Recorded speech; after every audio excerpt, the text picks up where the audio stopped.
Xalqaro yuqumli kasalliklar ilmiy jamiyatining ilgari surishicha, Xitoyda fasl xarakterlik nafas yo'li kasalliklaridan boshqa, texi diagnoz qo'yilmagan sirliq o'pka yallig'i bolalar orasida tarqalayotgan bo'lib, Beijing va Liaoning o'lkasidagi bolalar doktorxonalarida kasallar intayin ko'p ekan.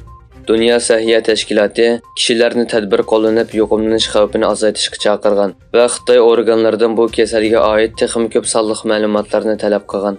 Ma'lum bo'lishicha, bu sirliq kasal ko'rilgan rayonlarda maktablar taqalgan bo'lib, kasallik o'qituvchilarda ko'rilgan. Amerika bilan Xitoy orasida Janubiy Xitoy dengizida harbiy jiddiylik yuz berdi.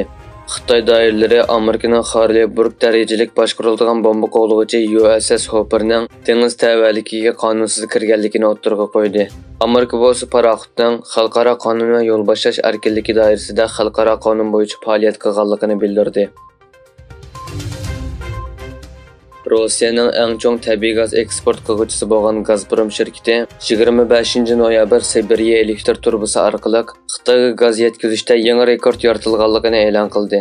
Shirkat yana 23 noyabrda Xitoyga kundalik gaz toshish rekordining buzilganligini eskartdi. Ma'lum bo'lishicha, Rossiyaning Yakutiya Jumhuriyatidagi Kayan rayonidan Sibiriya quvvat turbi yo'li orqali Xitoyga gaz toshish 2019-yilning oxirida boshlangan. Yaponiya Tashqi ishlar ministri Kamikawa Yoko bilan Xitoy Tashqi ishlar ministri Wang Yi Koreyaning Busan'da o'tkazilgan Koreya, Yaponiya va Xitoy diplomatiya ministrlari uchrashuvidan ilgari suhbat o'tkazdi. Belgilanishicha, ministrlar yig'in jarayonida Yaponiya bilan Xitoy o'rtasida o'zaro manfaat yetkazish munosabati o'rnatish orqali ikki taraflik munosabatni yaxshilashga kuch chiqarishga qo'shilgan. Avstraliya bosh shtab boshlig'i Herzi Halevining 4 kunlik insonparvarlik urush to'xtatishdan keyin G'azza rayoniga qartilgan hujum planini tasdiqlaganligi o'ttirg'a qo'yildi.